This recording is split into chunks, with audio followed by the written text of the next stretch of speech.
예, 안녕하세요. 여러분들 반갑습니다. 지속적으로, 네, 이게 그 동가치 TV가 금융분석 하는 방송임에도 불구하고, 증권시장 방송, 그리고 국내 종목, 해외 종목 분석하는 방송임에도 불구하고, AI에 대해서 계속적으로 방송하고 있죠.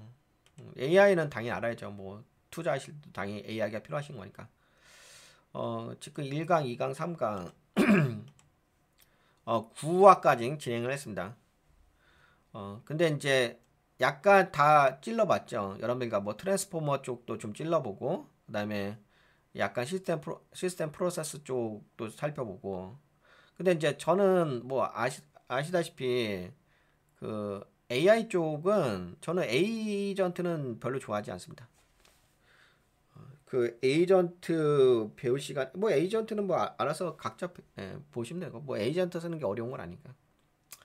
근데 우리가 AI 시대를 살아감에 있어서 가장 핵심 포인트는 우리가 AI하고 함께 살아가야 되잖아요. 근데 이제 AI가 등장함으로 해가지고 우리가 계속 위협받고 있는 게 AI가 우리의 일자리를 뺏어간다는 그런 게 있죠. 그러면 내가 AI보다 뭔가 더 잘하는 게 있어야 되잖아요, 인간이. 근데 그건 있어요. AI보다 인간이 더 잘하는 영역이 있습니다. 뭐 단순하게 뭐 지식의 영역은 아니고요.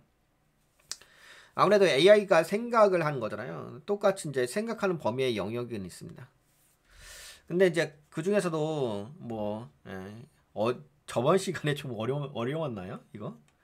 챗GPT AI 공명, 공진, 이런 이야기였는데 약간 좀 개념적인 말씀을 드려가지고 좀 어려워 하실 수가 있을 것 같긴 합니다.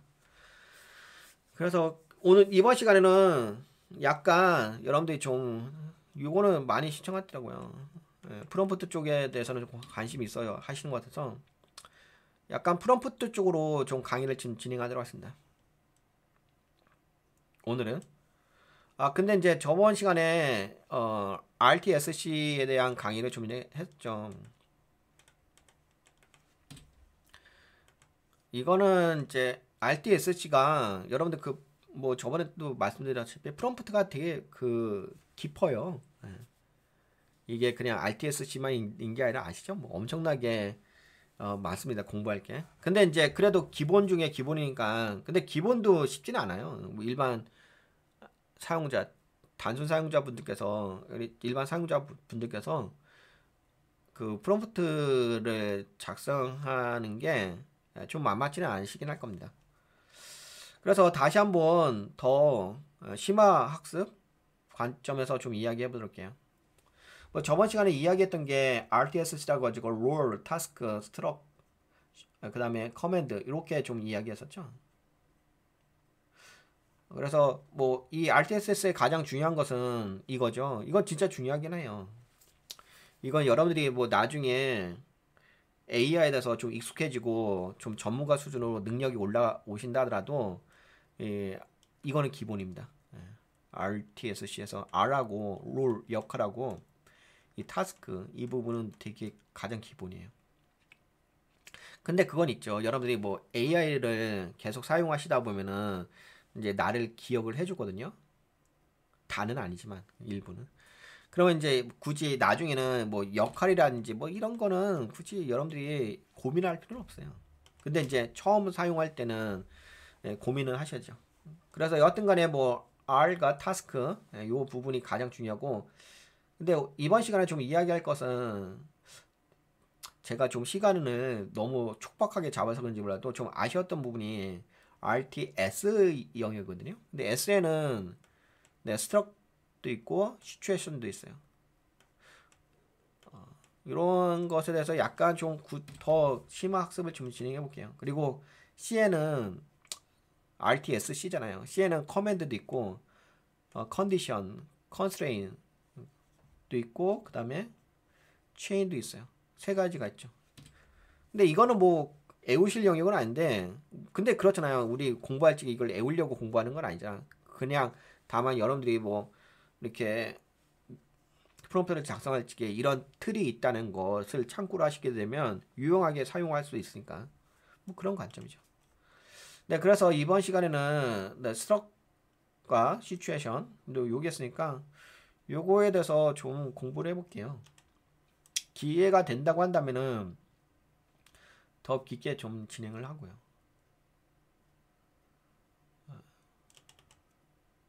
비교해서 좀 이야기를 해볼까요?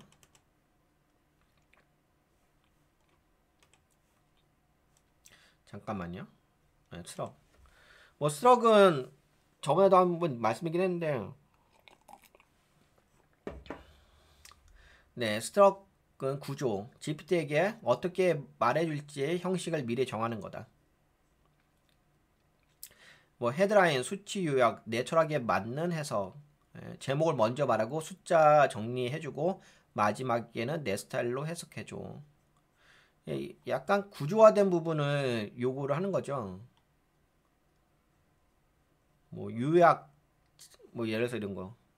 예를 들어서 요약해줘, 요약 내용, 그 다음에 장단점 좀 분석해줘. 그 다음에 제목 좀 앞에 좀 써줘. 그 다음에 그 안에 들어가는 표도 좀 표로 해가지고 알려줘. 표로 해가지고 잘 분석해줘. 이런 어떤 구조적인 부분이에요. 어떤 이제 이런 문서에 대한 구조적인 부분을 다루는 게 스트럭처죠. 그러니까 GPT가 똑똑해도 우리가 원하는 방식으로 말해 달라고 해야 해요. 스트럭은 말의 형식을 알려주는 겁니다. 이걸 잘 써주면은 GPT는 훨씬 더 정돈되고 명확하게 말해준다. 뭐 이거는 이제 저번 시간에 강의를 좀 진행했으니까. 이번 시간은 이제 시츄에이션이죠. 상황. 그러니까 이게 여러분들이 뭐 스트럭으로만 해도 되고 시츄에이션은 관점으로 접근할 수도 있고. 그러니까 RT는 기본인데 S는 그게 스트럭의 내용이 들어갈 수도 있는 거고 시츄에이션의 내용이 들어갈 수도 있는 거예요. 이거는 그냥 옵션의 영역이니까 뭐 여러분들 상황에 따라서 스트럭 관점으로 좀 프롬프트를 작성하고 싶으면 그렇게 하시면 되는 거고 시츄에이션 관점으로 해가지고 작성하시려고 한다면 요걸 좀 공부하셔서 이해하셔서 작성하시면 될 겁니다. 네, S 제가 이제 저번 시간에는 이 스트럭 말고 시츄에이션에 대해서는 좀 자세하게 강의를 하지 않은 것 같아서 보완 설명해 드리려고 합니다. S 시츄에이션 상황. GPT가 나의 맥락을 이해해야 제대로 답을 할 수 있다. 시츄에이션 상황은 이 질문이 왜 어떤 환경에서 제기되었는가에 대한 배경 정보를 GPT에게 알려주는 것입니다. GPT는 사람처럼 상황을 직접 파악하지 못하기 때문에 사용자가 그 상황을 말해줘야 더 정확하고 적절한 응답을 할 수 있습니다. 예를 들어 가지고 상황을 입력하는데 내일 아침 회의 자료로 급하게 써야 해. 그러니까 나의 상황을 이야기하는 거죠. 그러면 GPT는 시간적 긴급성으로 이 문장을 받아들이는 거고 그 다음에 급하게 써야 된다고 하니까 핵심 요약 중심으로 응답을 해주는 겁니다. 그래서 응답 결과가 군더더기 없이 요점만 추려가지고 답변을 해줘요. 그리고 초보자에게 설명을 해줄 거야. 쉬운 말로 부탁해. 이렇게 상황을 프롬프트 S 시츄에이션을 하게 되면 GPT는 이걸 어떻게 이해하냐면 초보자에게 설명해 줄 거야. 그러면 이제 독자 수준을 감지를 합니다. 초보자라는 단어에 의해서. 그래서 쉬운 말로 부탁해. 쉬운 표현을 해줍니다. 그러니까 답변을 해줘도 이런 거죠. 이게 뭐가 있냐면 시츄에이션의 관점인데 여러분들이 상황 입력을 이렇게 문구를 쓰는 거하고 요 아래 문구를 쓰는 거하고 이 답변의 응답이 다르다는 거죠. 질적인 내용보다는 질이 달라인 거죠. 위에 거는 긴급하니까 그냥 군더더기 없이 요점만 추려가지고 그게 핵심이에요. 근데 이 밑에 있는 것은 초보자에게 설명해 줄 거야. 쉬운 말로 부탁해. 라고 했으니까 독자 수준을 감지해서 쉬운 표현을 써요. 근데 여러분들 이런 게 있잖아요.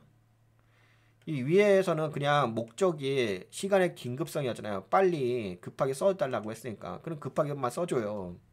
근데 이 아래 부분은 급하게 써달라는 게 목적이 아니잖아요. 이 독자의 수준을 고려해서 써달라고 하는 거잖아요. 그러면 예를 들어서 어떤 경우가 있냐면은 이 위에 문장으로 프롬프트를 작성하잖아요. 그런 GPT는 어려운 용어를 쓸 수 있어요. 전문적인 용어.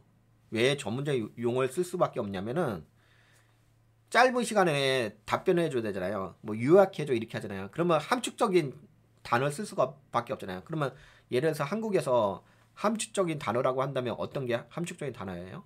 한자어. 한자어가 함축적 단어잖아요. 그래서 한자어를 좀 주로 활용을 해요. 그러면 그 한자어를 여러분들이 응답으로 받아 보셨어요? 그럼 여러분들이 이해하기가 쉽겠어요? 어렵겠어요? 어렵죠. 직관력이 좀 떨어지죠.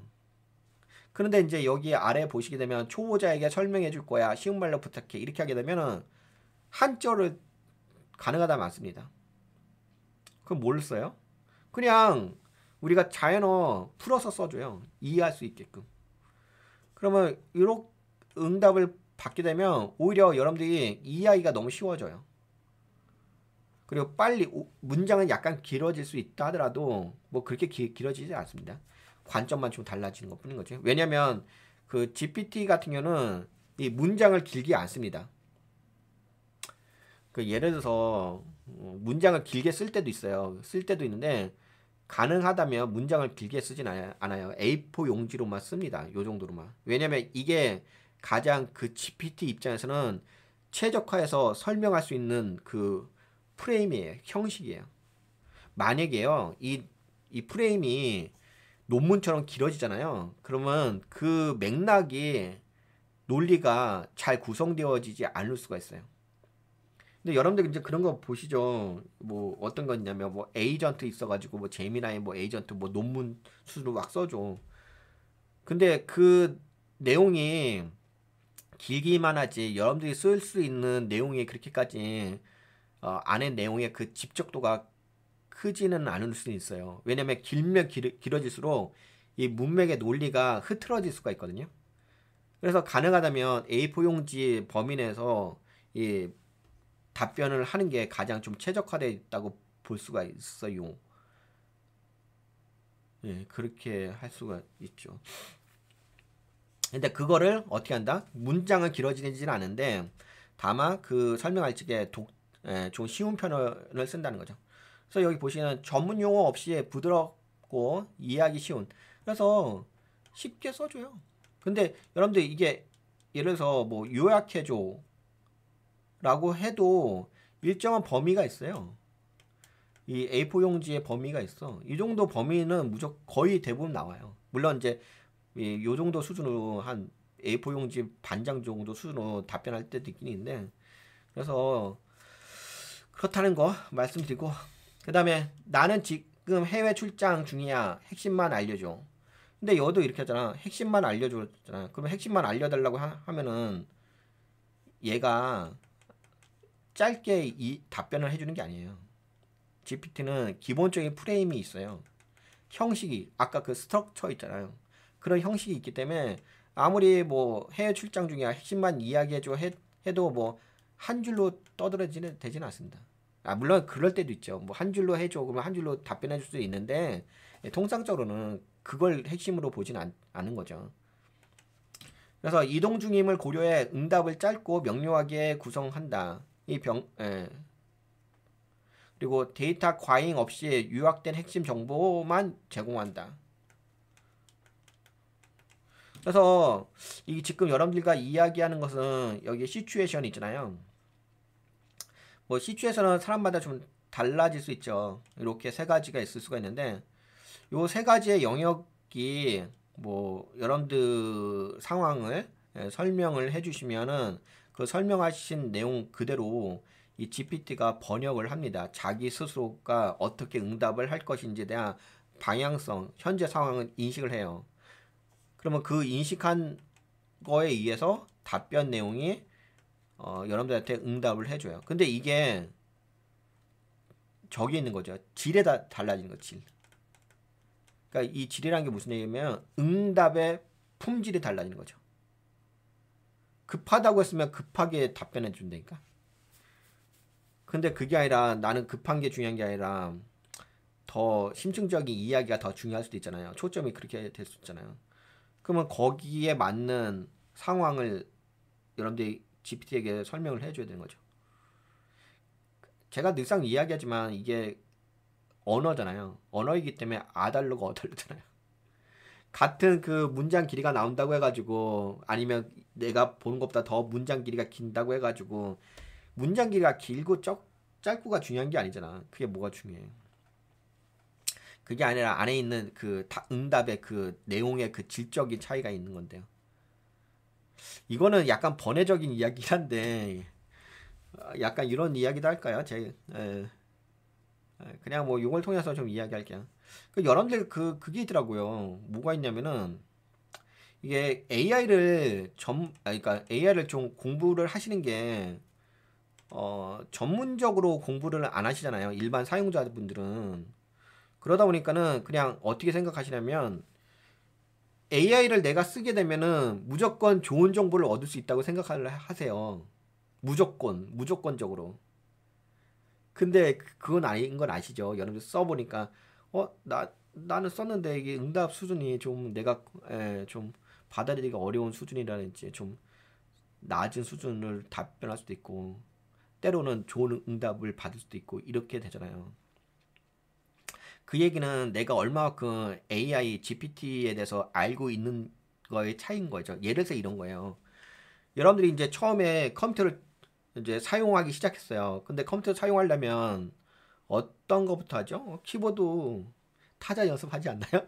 안 할 수도 있긴 한데 예를 들어서 타자 연습한다 칩시다. 근데 어떤 분은 타자 연습을 1분에 한 100타 쳐요. 근데 어떤 분은 같은 타자 연습하는데 이분은 300타를 쳐요. 이렇게 능력이 달라지잖아요. 이 키보드 타자 연습할 때요. 1분에 100타냐, 뭐 300타, 예를 들어서 이런 게 할 수 있잖아요. 이 똑같은 거예요. 내가 능력이 있으면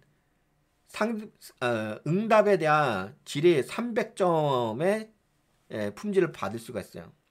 근데 내가 GPT를 잘 쓰는 능력이 없어요. 그러면은 100점 정도의 100점 정도 수준의 응답을 받아요. 그러니까 내가 응답의 그 리턴 값이 100점이 왔을 때 그거에 대해서 내가 만족한다고 한다면 그럼 만족해서 쓰시면 돼요. 근데 누군가는 내가 AI를 공부해가지고 300점짜리 응답을 받았는데 좀 부럽지 않을까요? 뭐 부럽지 부러워 안 해도 돼요? 그러니까 그 얘기는 무슨 얘기냐면 내가 AI를 공부하면 공부할수록 응답의 품질 자체가 달라진다는 거죠. 근데 그 응답의 품질 자체가 달라지는 것을 경험을 해보시게 되면은 알아요. 이게 처음 하시는 분들은 그냥 무작정 문장이 나오니까 그것만 보고서도 신기하시고 뭐 무작정 동영상도 만들어주고 무작정 이미지도 만들어주고 만화도 만들어주고 뭐도 해주고 막 하니까 그게 신기하시죠. 그건 처음에 접하시는 분들이나 신기하시는 거고 여러분들이 평생 뭐 초보자로 살아갈 수 있는 건 아니잖아요. 여러분들이 유용하게 AI를 사용해야 되잖아요. 그러면 어느 정도 수준은 올라갈 수밖에 없잖아요. 그러면 차이가 어디서 오겠냐고요. 당연히 품질의 차이가 있지 않을까요? 아 그렇잖아요. 자동차도 마찬가지 아니에요? 그 소형차라든지 중형차도 있고 뭐 세단도 있고 뭐 고급차도 막 있잖아요. 당연히 품질이라는 게 존재를 하는 거잖아요. AI를 쓴다고 해가지고 모든 사람의 응답 자체가 좋지는 않다고요. 다르다고요. 그러면 어떻게 되겠어요? 당연히 내가 AI에 대해서 알아야죠. 그게 더 황당한 이야기일까요? 더 황당한 좀 이야기 좀 할게요. 이게 아무래도 그 여러분들 제 방송을 좀 시청하시는 분들 중에서 AI를 쓰시는데 제가 원래 그 동가치 TV 그 자체가 금융 분석하고 종목 분석하고 이렇게 하는 방송이잖아요. 그러다 보니까는 아직까지도 그 내구조가 어떻게 되어 있냐면 예전에 분석했던 습성 그대로 분석을 하세요. 아, 내가 뭐 그 예전에 뭐 네이버에서 뭐 이렇게 사업 보고서에서 그 뭐 정보 보고서 분석하고 뭐 뉴스 자료 보고서 분석했는데 아직까지도 그래요. 그러니까 AI를 금융 분석에 사용하는 데 있어서 전문 지식이 없으시다 보니까는 예전의 습관 그대로 사용하신다고요. 근데 최근에는 그래도 AI가 좀 도입이 되시다 보니까는 그동안 내가 금융 분석을 잘 못했잖아. 전문가가 아니니까. 그러니까 내가 AI를 배워서 금융 분석을 예전보다 더 효과적으로 하고 싶어. 그래서 어떻게 하시냐면은 진짜 황당한 걸 좀 봤는데요. 황당한 사례. 근데 어쩔 수 없죠. 처음에 하시니까 그렇게 할 수밖에 없긴 한데. 네, 어떻게 하시냐면 진짜 AI를 잘 모르시니까는 AI는 내가 질문한 것에 대한 내가 그거에 대한 정보를 잘 준다고만 판단해요.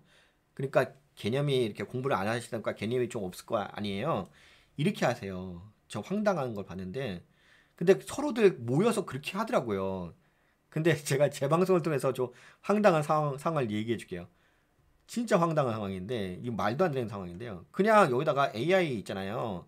그 A에다 질문할 적에 여기다가 뭐 이제 정보 같은 거 올리잖아요. 뭐 예를 들어서 뭐 네이버에 있는 뭐 금융 정보 끌어서 뭐 카피 앤 페이스트 해가지고 뭐 문서로 만들어가지고 파일 엑셀로 만들어가지고 막 업로드 하잖아요.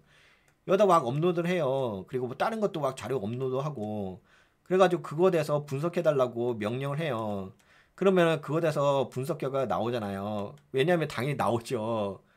근데 품질을 봤어요. 그 품질의 내용을 봤는데 그냥 되게 기본적인 내용인 거고 그 품질이 진짜 쓸 수가 없는 제가 보기에는 완전 쓸 수 없는 수준의 품질인데 어떻게 생각하시냐면 내가 정보를 줬어. 내가 이만큼의 수많은 정보들을 그 뭐 이미지로도 주고 멀티모달이 있잖아요. 뭐 이미지로 줄 수 있고 아니면 동영상으로 줄 수도 있고 여러 가지 논문 자료도 줄 수 있고 하여튼 수많은 자료 갖다가 퍼 날라가 가지고 그 GPT에게 줬어. 그러니까 나는 너한테 충분한 정보를 줬으니까 너는 나한테 그 정보 내가 준 정보를 통해 가지고 엄청나게 좋은 고급 정보를 달라는 의미였잖아요. 그러다 보니까는 이 응답의 품질 자체가 그냥 이렇게 준 정보를 통해 가지고 답변을 줬잖아. 이거를 그냥 그대로 믿어버려요. 그대로 믿는다고. 근데 제가 보기에는 그 내용은 절대로 쓸 수가 없는 답변이거든요. 아니 본인이 금융에 대해서 잘 모르시다 보니까 난 이만큼 정보를 줬으니까 난 이렇게 에이전트 활용하는 방법이라든지 이 GPT를 활용 방법에서 내가 알고 있는 정보를 다 줬으니까는 얘가 주는 답변은 무조건 옳을 거야라고 황당한 논리를 갖고서 봤죠? 이렇게 내가 이렇게 뭐 엑셀도 올리고 뭐도 올리고 정보도 올리고 하니까 이렇게 답변을 줬어요. 이거 맞아요. 그거에 대한 신뢰성이 어떻게 있어요? 그거에 대한 신뢰성을 여러분들이 어떻게 담보를 할 수가 있냐고요. 그러면 그 정보를 보시면 그거 갖다 투자하실 거예요? 신뢰성을 어떻게 담보하시냐고요. 그냥 AI GPT가 답변하게 되면 그게 정답이냐고요. 근데 말도 안 되게 이런 식으로 행동하시고요. 더 황당한 거 말씀드릴까요? 신뢰성도 담보가 안 되는 정보를 받고서 그것이 내가 이만큼 정보를 줬으니까 A가 이게 답변해 줬으니까 내가 준 만큼의 그 고밀도의 그 응답을 해준 거야 라고 본인이 그냥 혼자 상상하고 혼자 착각하시는 거잖아요. 항상 AI는 정답이라고 생각하니까 우선 그것도 웃긴 거고요. 웃긴다는 표현은 좀 그렇고 그것도 좀 황당한 상황인 시츄에이션인 거고요. 또 한 가지 더 이야기할게요. 더 황당한 게 뭔지 아세요? AI를 모르시다 보니까 AI는 토큰이라는 게 있어요. 토큰이란 게 토큰. 여러분들이 아무리 정보를 수만 개, 억만 개, 천만 개 던져줘도요. 이 AI가 그 정보를 다 처리할 수 없어요. A가 처리할 수 있는 정보는 한계가 있어요. 예를 들어서 뭐 100만 토큰이다. 뭐 이런 이야기 하죠. 근데 그것도 솔직히 100만 토큰도 아니에요. 그냥 이론적으로 뭐 100만 토큰, 200만 토큰 막 떠들어대는데 현실적으로 10만 토큰 정도? 많아봤자 20만 토큰이고요. 그리고 가장 적절하게 쓸 수 있는 토큰은 한 15만 토큰, 14만 토큰 정도밖에 안 돼요. 그러면은 여러분들이 올려준 정보가 만약에 토큰스를 벗어나는 정보였어요. 그러면 그 정보는 어떻게 하는지 아세요? 그 클라우드 같은 경우는 아예 그 정보 그 황당한 정보를 올려주면은 아예 처음부터 받지를 않아요. 잘 안 받아요. 근데 GPT는 어떻게 하냐면은 여러분들 그 황당한 그 수많은 정보를 던져줬잖아요. 아무런 경고 없어요. 그냥 받아요.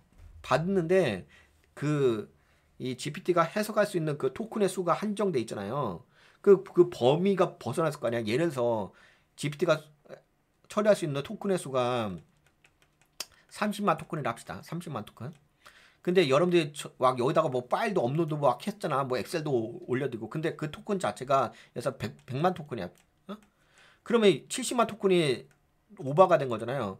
그러면 GPT에서는 어떻게 하냐면은 이 70만 토큰은 아예 쳐다보지도 않아요. 그냥 30만 토큰만 갖고서 문맥을 저기 분석을 하는 거예요. 그 자료를. 그리고 답변을 주는 거예요. 그럼 결국 무슨 얘기야? 본인은 수많은 자료를 그냥 때려 박아 버렸어. 제가 좀 과격하게 이야기하나요? 너무 황당해서 이렇게 이야기하는데 본인은 수많은 자료를 던져줬어. 아 그러니까는 뭐 아무런 경고도 없이 그냥 답변을 주니까 마치 본인이 전달해준 정보 갖다가 다 분석해가지고 답변을 준 것처럼 착각하고 하고서 아 내가 이만큼 질이 높은 정보를 줬으니까 얘가 답변한 정보는 너무 뭐 핵심적인 것만 뽑아낸 거야. 잘 분석한 거야. 70만 토큰은 나머지 70만 토큰은 분석 못 한다고요. 토큰 개수가 넘어갔는데. 근데 이런 기본적인 상식도 모르는 상태에서 그냥 내가 AI한테만 무조건 막 자료 던져주고 하면은 그냥 응답만 나오게 되면 그것이 내가 신뢰할 수 있는 정보라고 오해하는 잘못 받아들인 것 자체가 좀 황당하잖아요. 그게 왜 그런 일이 발생해요? 왜 이런 일이 발생을? 내가 AI에 대해서 GPT에 대해서 모르니까 발생하는 문제 아니겠습니까? 공부 안 한 상태에서 그냥 본인의 욕구만 존재하는 거지. 그러면은 어떻게 되겠어요? 그러면 당연히 뭐 해야 되겠냐고 공부하셔야죠. 근데 그런 공부는 약간 일반 사용자들이라든지 전문가도 잘 모르세요. 아, 전문가도 잘 모르는 게 전문가는 알긴 하겠지. 근데 약간 이제 전문가, 준전문가라고 하시는 분도 있잖아. 뭐 본인들이 막 그렇게 자료 찾아서 하는 거. 근데 예를 들어서 이런 것도 있어요. 제가 계속 이게 말씀드리지만, 아니, 이론적으로는 뭐, 제미나라든지 클라우드라든지 이런 데서 이론적으로 뭐 200만 토큰까지 처리한다고 합니다. 근데 200만 토큰을 처리 못해요. 그게 문맥을 파악을 하는 거잖아요. 그 문맥을 파악한다고 해서 그 200만 토큰 갖다 다 처리할 수 있는 게 아니고요. 그러면 어떤 기능들을 좀 제거를 해야 돼요. 그러면 안정적으로 분석을 하려고 한다면은 200만 토큰이 아니라 한 20만 토큰이라고 보시면 돼요. 최대. 그렇게가 줄어들어요. 200만 토큰이면 한 20만 토큰이 그나마 여러분들이 원하시는 답변을 얻을 수 있는 정보라고 보시면 돼요. 그러면 내가 이 AI하고 대화할 때는 무작정 200만 토큰이 가능하다니까 200만 토큰의 정보를 확 던져줘 버리고서 야, 나 너한테 네가 200만 토큰 분석할 줄 안다면서? 그럼 분석해줘. 그런 식으로 잘 모르시면서 현실적으로도 잘 모르시면서 그렇게 기본 개념이 안 된 상태에서 사용하시게 되면 결국에는 본인만 잘못된 정보를 얻는 거잖아요. 근데 그런 분들이 좀 너무 많으시잖아. 그래서 공부를 하셔야 되는 거지. 그래서 공부해서 이게 하는 거지. 근데 제가 지금 알려드린 부분도 공부를 안 하셨다고 한다면은 어떻게 하실 것 같아요? 그냥 하겠지 뭐. 그냥 뭐 이렇게 하겠지. 아 그냥 뭐 막 데이터 막 때려 박아버리고서 아 나 너한테 좋은 정보 줬으니까 많은 정보 줬으니까 너 이거 다 분석한 거지? 난 너의 그 응답을 믿어. 그 응답에 대한 신뢰성을 어떻게 믿냐고요. 어떤 관점에서 믿을 건데요. 그냥 무조건 GPT라든지 AI가 답변해 주면 그걸 믿었어요? 믿어요? 여러분들이 스스로 검증할 수 있는 능력이 되세요? 우선은 1차적으로는 누가 검증을 해야 되냐면 내가 검증을 해야 되겠죠. 그리고 또 2차적으로는 그 GPT가 검증을 해야 되겠죠. 여러분들이 얻은 정보가 신뢰가 있는 정보인지 그거에 대한 검증할 수 있는 신뢰성에 대한 담보라든지 그 부분을 여러분들이 인정할 수 있냐고요. 어떤 관점에서 인정할 건데요. 예를 들어서 이런 거야. 예를 들어서 AI가 내가 금융 관련된 정보를 줬는데 그 회사에 대한 분석을 했는데 그 회사에 대한 투자 그 점수를 매겨달라고 요청을 했어. 근데 그 AI가 GPT가 그 회사의 투자 그 점수를 90점으로 평가했어. 그러면 90점이면 좋은 평가를 받은 거잖아. 뭐 스트롱 바이라든지 이런 식으로 해서 평가하잖아. 그럼 여러분들 그 믿을 수 있어요? 그 스트롱 바이라고 평가한 그 내용에 대해서 여러분들이 믿고서 신뢰하고서 여러분들이 투자할 수가 있냐고요. AI가 GPT가 그렇게 답변해 줬으면 여러분들이 그걸 100% 믿어요? 그런 황당한 행동이 어디 있어요? 어떤 기준으로 해서 그 평가에 대해서 믿을 수가 있냐고요.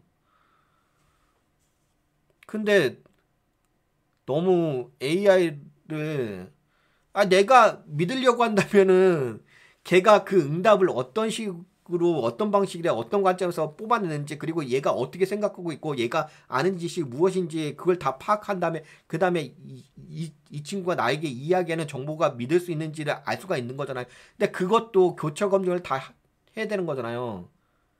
근데 그것도 없이 무조건 AI가 이야기하면 100%다 믿어요? 그럼 황당한 게 어디 있어요?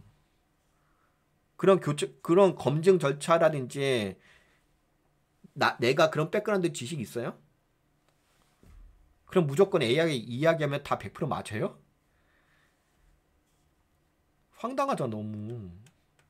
근데 너무 황당한데 너무 그렇게 사용하고 계시는 분들이 우와, 씨, 아예 그 생방송으로 그렇게 서로 옹기종기 모여가지고 그렇게 하시는데 참 안타깝긴 하더라고요. 그래서 AI에 대해서 공부하셔야 돼요.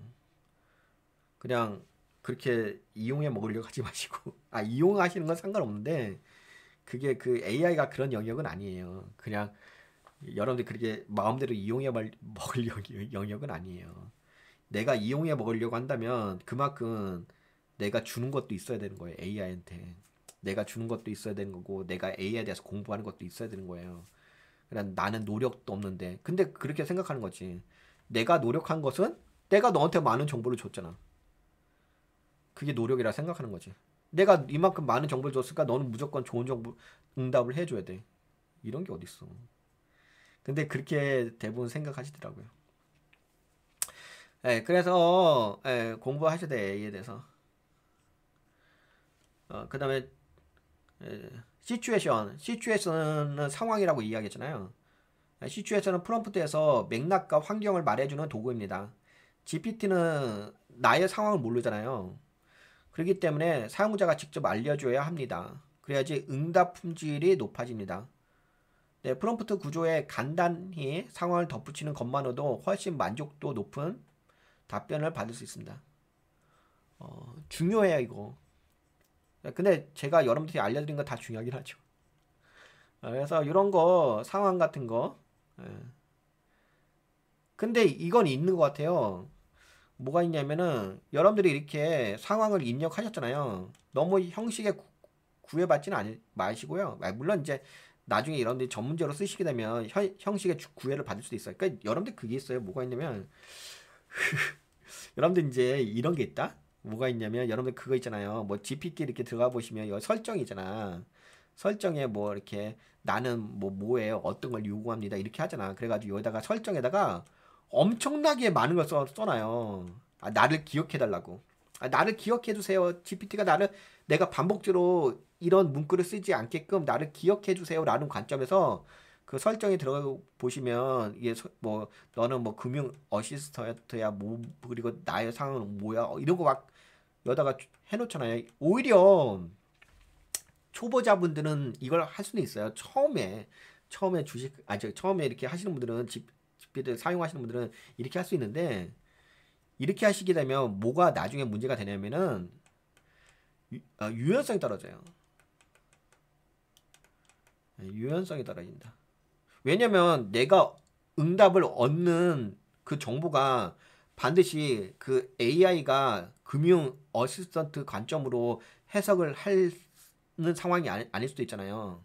그런 상황이 아니라 다른 관점일 수도 있잖아.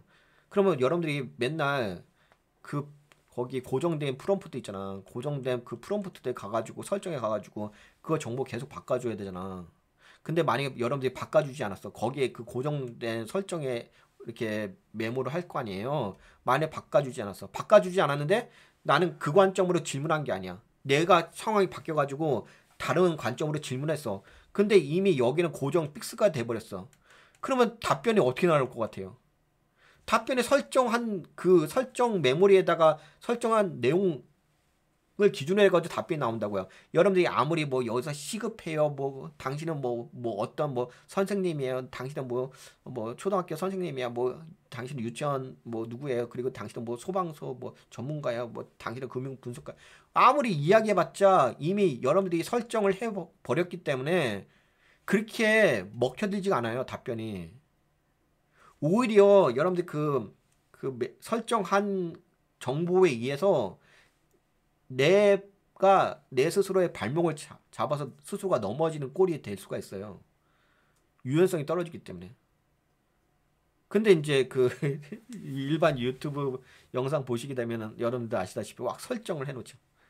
숨을. 근데 여러분들 이제 나중에 전문가가 아니라 하더라도 약간 초보자 딱지를 떼는 순간부터는 다양한 관점의 답변이 필요할 때가 있죠. 당연히 그렇지 않을까요? 초보자 수준은 어차피 초보자 수준인 거고, 이게 그러니까 경험이 많아지게 되면 더 높은 정보를, 질적으로 높은 정보를 원할 거 아니에요. 그러면 다양한 관점의 정보를 원하지 않을까요? 근데 그럴 때 이렇게 설정을 해버리게 되면 유연성이 떨어져가지고 쓸 수가 없다고요. 그럼 뭘 하셔야 되냐? 그러면 여러분들이 이렇게 하셔야죠. 여러분들이 이런 식으로 RTSC를 해가지고 쓰시면 되게 유연성 있죠. 왜냐면 RTSC로 해가지고 써놓으면은 그냥 그것만 바꿔버리면 되는 거잖아. 내가 설정 들어가서 바꿀 필요도 없는 거잖아. 아니면은 아예 이렇게 할 수도 있어요. 여러분들이 좀 더 뭐가 있냐면, 여러분들이 좀 더 실력이 좀 높아지잖아요. GPT를 쓸 수 있는 실력이 높아지게 되면 아예 설정을 없애요. 그럴 수도 있어요. 아예 여러분들이 설정해 놓은 거 있잖아요. 그 내용을 아예 다 지워버려요. 지워버리고 그냥 순간순간마다 이렇게 구조화된 이 RTSC로 구조화된 명령 프롬프트를 여러분들이 직접 작성하시면 돼요. 그게 되게 효과적이에요. 근데 이것도 하려면은 알아야죠. 계속 공부하시고 알고 습관화 돼야 되죠. 네, 여하튼 간에 그렇습니다. 그래서 이번 시간에는 약간 시츄에이션에 대해서 좀 공부해 봤고요. 근데 이거 그리고 이렇게 우선 이야기할게요. 요 정도 이야기하고, 그리고 커맨드에 대해서는 저번 시간에 이야기했죠. 이제 컨디션 컨스트레인트, 이거 제약인데, 네, 이것도 그냥 살짝 언급을 해둘게요. 이게 RTSC잖아요. RTSC잖아. 근데 RTSC가 보게 되면 이게 4개잖아요. 4개. 근데 아까 말씀드린 것처럼 S가 뭐가 있죠? 스트럭처가 있죠. 그 다음에 시츄에이션이 있죠. 그리고 C가 뭐가 있죠? 커맨드가 있죠. 그리고 컨스트레인, 제약 조건, 컨디션이 있죠. 그 다음에 체인이 있죠. 3가지가 있죠. 그러니까 이게 확장된 거죠. 확장된 거. GPT가 응답할 때 반드시 지켜야 할 형식적 또는 내용적 제한을 설정하는 장치입니다. GPT는 기본적으로 자유롭게 말할 수 있습니다. 하지만 사용자가 원하는 특정한 형식이나 톤, 분량, 표현 방식이 있을 때는 그걸 명확히 조건으로 알려줘야 GPT가 정확히 맞춰줄 수 있습니다. 이때 사용하는 것이 컨디션, 조건, 컨스트레인, 제약입니다. 예를 들어서 여기에 컨디션, 컨스트레인, 요 내용, 문장 길이 제한 300자 이내로 써줘. GPT는 어떻게 반응하나요? 짧고 요약된 형태로 응답합니다. 이게 컨스트레인이고요. 독자 수준을 제한한다. 초등학생도 이해할 수 있게 설명해줘. 이렇게 하게 되면 GPT 반응은 쉬운 단어와 짧은 문장을 사용합니다. 그리고 톤의 조정을 요청합니다. 그러면 예를 들어서 톤의 조정을 요청하는 거는 감성적인 톤으로 작성해줘. 근데 여러분들 제가 이렇게 이야기하는 게 뭐 그냥 예시인 것 같긴 한데, 근데 여러분들이 이제 이런 걸 써요. 이게 자주 GPT를 쓰시다 보면 이런 걸 쓸 때가 있습니다. 감성적인 톤으로 작성해줘. 그럼 GPT의 반응은 부드럽고 공감되는 표현 중심으로 서술을 하게 됩니다. 그리고 표현 방식의 제한, 숫자 대신 자연어로 표현해줘. 여러분들 그것도 있어요. 숫자를 이 숫자에 대한 단위가 있거든요. 근데 숫자의 단위를 잘못 인식을 할 때가 있습니다. 누가 잘못 인식하냐면 GPT가 잘못 인식할 때가 있습니다. 그럴 때 컨스트레인 조건을 걸어둬 가지고 이럴 때는 이렇게 해석을 해줘야 돼라고 예를 들어서 이런 거잖아요. 예를 들어서 이야기할게요. 뭐 빌리언이 있잖아요. 그다음에 트릴리언, 네, 밀리언 이런 게 있잖아요. 그럼 이거에 대한 단위 표현을 할 때 통상적으로 잘 하긴 하는데 이걸 또 환산을 어떻게 하냐면 한국 돈 있잖아요. 원화로 계산한다든지 그럴 때 좀 이게 잘못 답변을 해줄 때가 있어요. 그 내용을 자세히 보게 되면. 그러니까 문장을 길게 쓰는데 그 안에 그 내용을 다 디테일하게 좀 살펴보면 응답을 잘못 해줄 때가 있습니다. 근데 그런 것들에 대한 오류가 나올 때가 있거든요. 근데 그런 오류가 나올 때는 여러분들이 여기서 표현에 대해서 제한을 좀 걸어 주시면 돼요. 근데 그건 되게 전문적으로 하는 영역이고 그냥 간단하게 예시를 들어서 이야기한다면 숫자 대신 자연어로 표현해줘. 그러면 수치 대신 많다, 적다처럼 설명을 해줍니다. 그러니까 여기 숫자로 했는데 여러분들 그 숫자 말고 그냥 직관적으로 내가 알고 싶을 때가 있잖아요. 그럴 때는 수치 대신 뭐 많다, 적다라는 표현으로 해줄 때가 있어요. 근데 이거는 상황에 따라서 그렇게 돼요. 해보시면. 출력 형식 제한, 표 형식으로 정리해줘. 어, 정리된 표 형태로 결과를 제공을 해줍니다. 이렇게 하게 되면 그래서 이런 식으로 해가지고 컨디션 컨스트레인 제약 조건을 이렇게 걸어주시면 이렇게 좀 답변해 줍니다.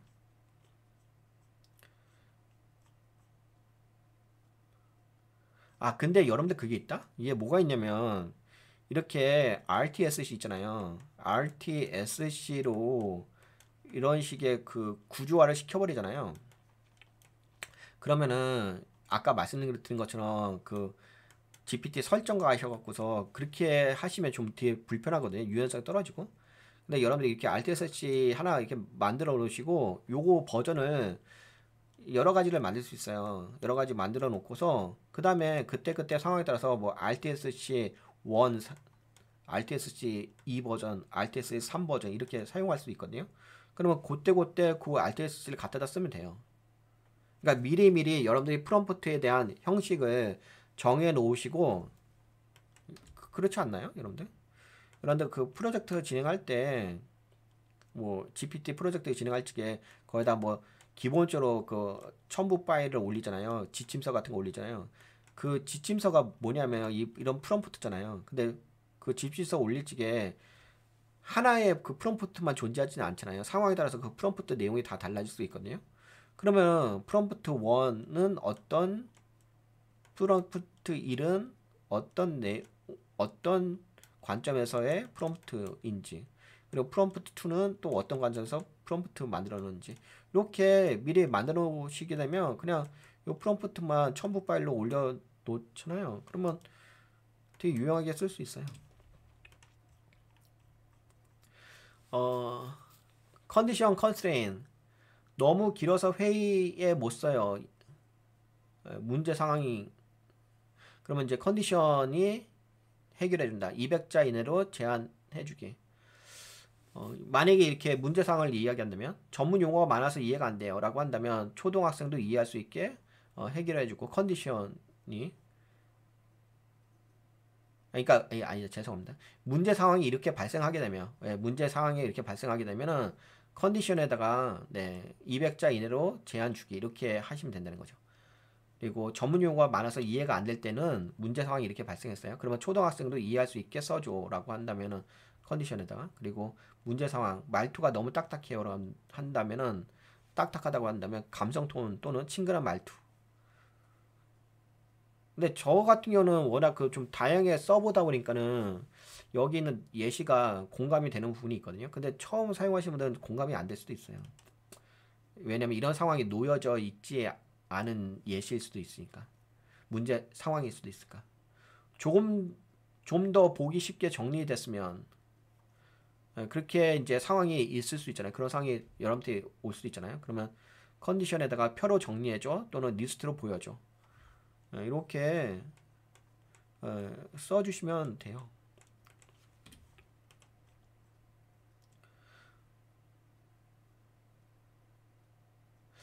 프롬프트 구조, GPT와 기본 질문 또는 요청, 조건 추가, 조건 또는 제한 명시, GPT와 ESG 경영의 핵심 요소를 알려줘.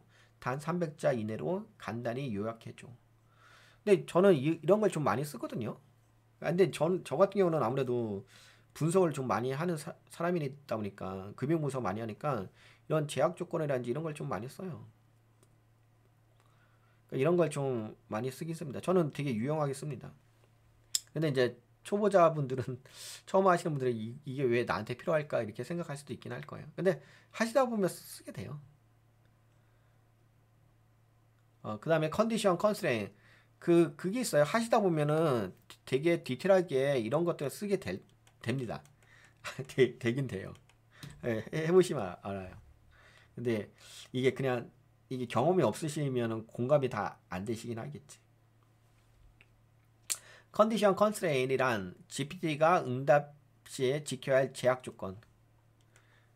여러분들 그런 것도 있어요. 여러분 뭐가 있냐면 이 GPT가 예를 들어서 2024년도 정보거든요. 거기까지만 학습한 거예요.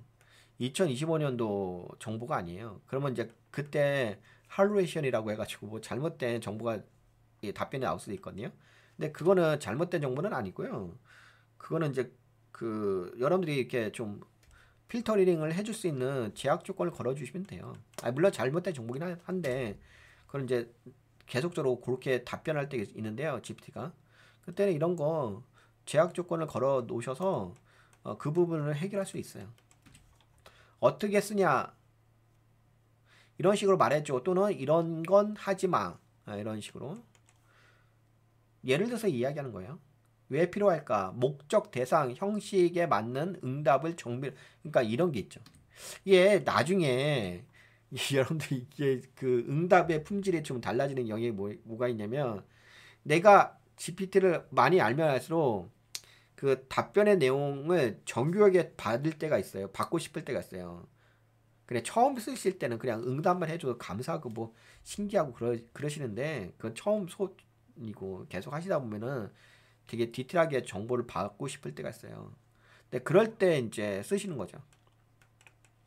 그러니까 응답 품질에 대한 정보를 정밀하게 받고 싶을 때 쓰게 돼요. 해보시면 알아요. 응답을 내 입맛에 맞게 조절하는 핵심 기술, 톤, 길이, 표현 방식, 정리 형식까지 제어 가능. 네, 여기까지 이번 시간에 두 가지 저번 시간에는 제가 저번 시간이죠. 저번 시간에는 제가 시츄에이션에 대해서 약간 설명을 하겠는데 그때 워낙 시간이 좀 짧아서 길게 설명을 못한 것 같아가지고 이번 시간에 약간 덧붙여서 좀 설명했고 오늘은 이제 새롭게 하나 더 이 프롬프트의 제약 조건 그러니까 프롬프트 요소죠. 프롬프트 요소를 좀 설명했어요. 컨디션하고 컨스트레인에 대해서. 저번에는 제가 커맨드하고 체인에 대해서 좀 설명해드리긴 했죠. 그럼 뭐 이로써 RTSC는 제가 좀 미진하다고 생각된 부분에 대해서는 다 설명이 된 것 같습니다. 네, 그러면 여기까지 진행할까요? AI GPT 교육에 대해서는